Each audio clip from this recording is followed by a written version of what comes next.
Hi everybody and welcome, this is the Apostate Prophet. I'm currently resting. I didn't want to make an additional response video to what is going on right now with this guy, Farid Response, but I felt like I really have to do this. Because in this video, I will clearly demonstrate that this popular Muslim apologist, Farid Response, is lying to his Muslim audience and to everyone else, or he has no clue what he's talking about. And we will also reveal the shallowness of Islamic sources and of his understanding of those. Yesterday I made a response video to Farid in which I introduced Farid as the guy who says that we cannot understand what Muhammad means when he says that the sun goes somewhere at night because this is a metaphysical matter. Yes, Farid Response, who said, we cannot understand what Muhammad means by the sun goes under the throne of Allah at night because it is a metaphysical matter. Farid made a response to that and said that I took his words out of context. I clearly explain that the sun prostrating and the trees prostrating. Trees, do you see trees prostrating? That's a metaphysical matter. All right? It doesn't mean the sun grows arms and legs. Go watch my video fully, guys. Don't let this punk take 5 seconds out of context and claim that that's a refutation. Let's go through that. What I said in my video is, yes, Farid Response, who said, we cannot understand what Muhammad means by the sun goes under the throne of Allah at night because it is a metaphysical matter. So what does Farid explain as metaphysical? The sun going somewhere at night. The sun goes under the throne of Allah at night. And what does Farid talk about in his response? The sun prostrating. That's a metaphysical matter. So what does he talk about? The prostration of the sun. The sun prostrating. That's a metaphysical matter. Did I talk about the prostration of the sun? No. I talked about Muhammad's words about the sun going under the throne of Allah at night. Because that's what my problem is with. Because that's also what Farid describes as metaphysical in his original video, which I referenced. Let's go back to that original video. Of course, this begs the question, how does the sun go under the throne? And the answer, as you can assume, is that it is a metaphysical matter. The throne is not observable, nor is the sun's prostration observable. So don't expect NASA, let alone Ridvan, to debunk this using science.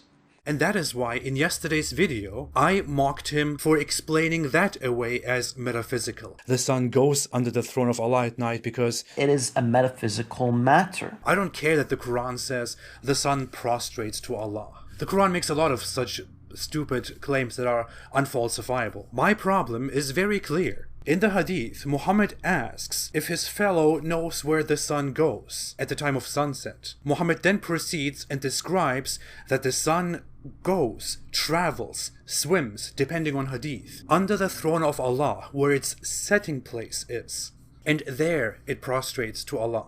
And then in the morning, it asks for permission to rise again, and it comes back, and rises from its rising place. But one day it will not be given permission, and Allah will tell the sun to go back where it came from, and then the sun will go and rise in the west, or more accurately described, in its setting place. So according to these hadiths, and according to the Quran, the sun has a rising place and a setting place, and the sun travels from its rising place to its setting place every day. And in these hadiths, Muhammad very clearly describes at sunset that the sun goes to its setting place under the throne of Allah. That is the problem. I don't care about the prostration. But what does Farid respond to? I clearly explain that the sun prostrating, that's a metaphysical matter. I have been planning on making a big video about this because this hadith is a very authentic hadith. And these reports, these hadiths clearly disprove Muhammad's knowledge of the world around us. Farid knows that these hadiths are extremely authentic, that they cannot be dismissed, which is why his only explanation to something absurd within these hadiths is it is a metaphysical matter. Which is an insufficient, absurd explanation. Hey guys, sometimes I actually fly through the universe and explore different galaxies and planets and all that. Don't ask me how, it's metaphysical. Just believe, because I am the Prophet. You have to believe me. You have to obey me. You cannot doubt me.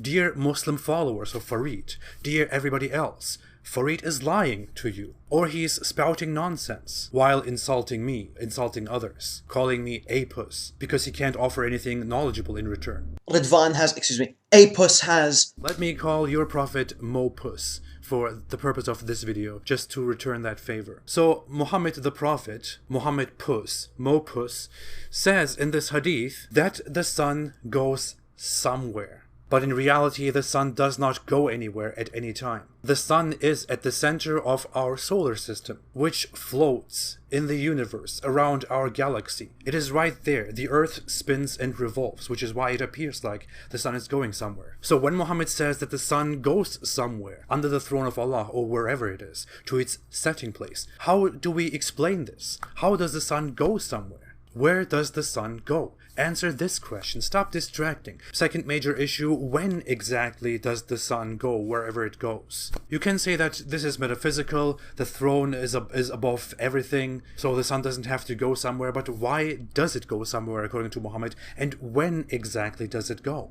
There is no time, there is no sunset, there is no night in the context of the sun. The sun is always there. There is no time that the sun actually goes somewhere and comes back. This hadith is clearly false. It clearly makes an absurd assertion that is demonstrably false, scientifically false, extremely ignorant, suitable to the 7th century Arabian knowledge of the cosmos. This is what you need to explain, Farid. But what do? You simply say, oh, it's a metaphysical matter.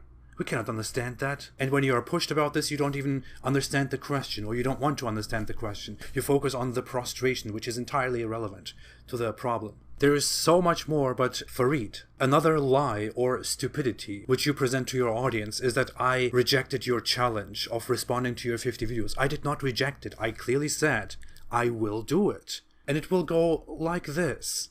Maybe I will make a whole video in which I will respond to your videos, but I will do it. I had in mind, hey, I don't want to get into these fights, don't want to humiliate somebody and all that, but hey, with your conduct, with your personality, with the way you deal, I really wonder why I didn't do this before. And stop lying, you did privately ask me many times to respond to your videos. In fact, in private, Farid is very nice to me, while in public he's playing this lion. I don't know why. Probably because that's what his loyal Muslim audience wants. Alright, I will focus on a few different things that I want to do at this moment, and then I will get back to responding to Farid's response. Not because I think he and people like him will understand anything from that, but rather just to show to everybody else the intellectual level of Islamic apologetics. Thanks for watching, everybody. Have a fantastic day and stay away from Islam. It seems like all of the major anti-Islamic polemicists consider my videos dumb,